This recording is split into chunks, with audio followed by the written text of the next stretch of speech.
Alors, bonjour. Alors, d'une manière plus vite, je vais vous parler un peu de la probabilité conditionnelle.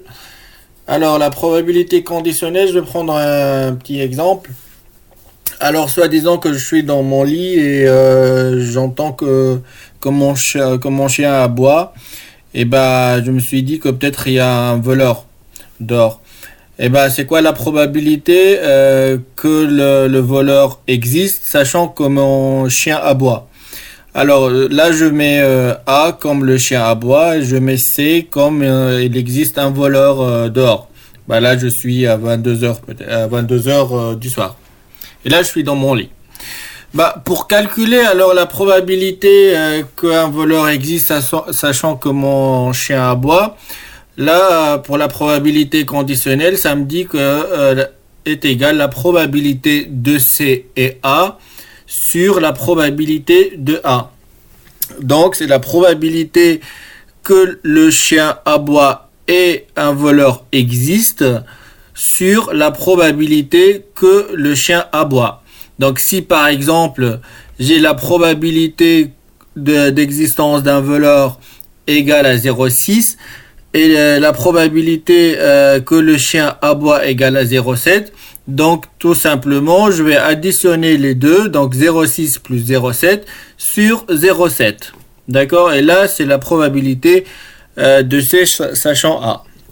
Bon, maintenant, si par exemple, si la probabilité de C et P est inconnue. Donc si je connais pas la probabilité du chien qui aboie et un voleur existe. Et donc je fais quoi? Là, Bayes, voilà, il me donne une solution que la probabilité de C sachant A est égale à la probabilité de A sachant C fois la probabilité de C sur la probabilité de A. Donc on va voir tout ça d'une manière plus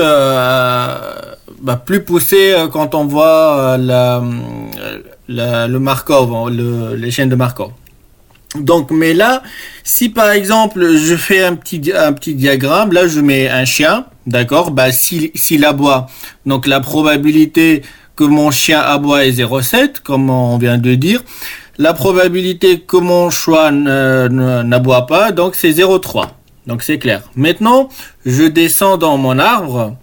Et donc, si j'ai un voleur sachant que mon choix aboie, donc bah, on connaît que la probabilité d'existence d'un voleur, c'est 0,6.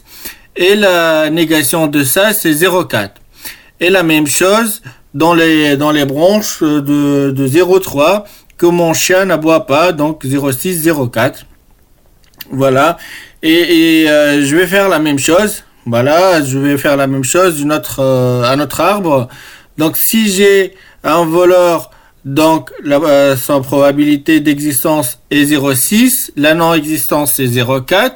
Maintenant je descends un peu plus et si j'ai mon chien aboie, donc c'est 0,7. S'il n'aboie pas, 0,3 et pareil pour l'autre branche. Donc là on s'était dit que on passe au Bayes. Parce que si on n'a pas la probabilité de C et A. Donc là, Bayes il me permet de faire un recul en arrière, parce que là, je connais pas la probabilité de 0,7 et 0,6, soi-disant. Hein. Et donc là, qu'est-ce que je vais faire? Je vais faire la probabilité de A sachant C. La probabilité de A sachant C, donc c'est la probabilité que mon choix aboie, donc sachant qu'un voleur existe. Donc la probabilité de cette branche-là vers le haut, donc de chien égale à 8 et voleur égale à 8. Donc ça va me donner 0,6 plus 0,7 sur 0,6. Et là, j'applique la probabilité conditionnelle, donc j'applique ce théorème-là, fois 0,6 qui est la probabilité de C, on avait dit que est égal à 0,6, sur la probabilité de A, on avait dit que est égal à 0,7. Et donc, quand je fais le calcul de ça, elle va être égale à 0,6 plus 0,7 sur 0,7. Et là, c'est une application du théorème de Bayes. Si, bien évidemment, si j'ai pas une information de la probabilité de C sachant A, et A plutôt. Voilà. Donc là, dans ce cas-là, je passe à la probabilité, à cette méthode de calcul. Voilà. Mais ça reste aussi une méthode de calcul d'une probabilité conditionnelle, quoi. Voilà, c'est la même chose, ça donne le même résultat, mais on passe au théorème de Bayes si on n'a pas la probabilité de P, probabilité de C et A. Voilà, donc c'est une solution à l'envers, puis voilà, c'est pour faire un recul arrière quand on a une information qu'on ne connaît pas. Voilà, c'est juste ça en fait, il n'y a pas des choses compliquées, hein. Voilà, bah merci beaucoup et au revoir.